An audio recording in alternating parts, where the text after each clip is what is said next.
Death and a mangled mess. That's what's left behind after a drunk driving wrong-way crash that killed a 27-year-old man riding in the back seat of a livery cab.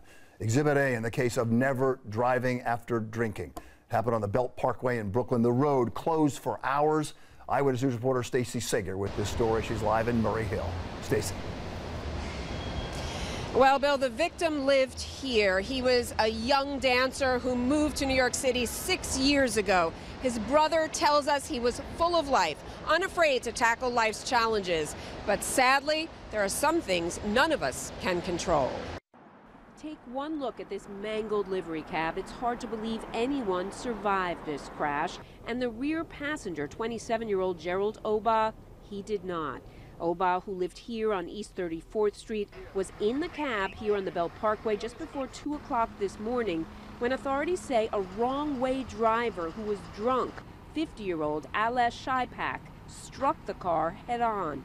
This is Shaipak's vehicle with much less damage, and he survived. I know that he's been arrested and is currently facing a litany of charges. We spoke to Mr. Obah's older brother via FaceTime today. He says Gerald was headed home from Kennedy Airport when this crash occurred. A 29-year-old passenger in the front seat of the cab, who was his friend, well, she has a broken leg and remains hospitalized. The driver, only 20 years old, also hospitalized. I'm more angry than anything else, given the circumstances and what we kind of sort of know at this point in time. But, you know, my brother would definitely want me to hang in there. Oh, jeez. That's really sad. It's horrible. This woman lives one floor above Mr. Obah in this large Murray Hill apartment building, and she and others tell us they didn't know him, but they do know that the randomness of what can happen out here on the roads, it's terrifying.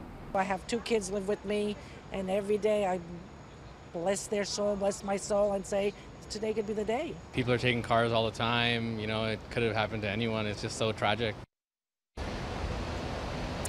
And as for the 2 others in that livery cab, they remain in stable condition in the hospital right now.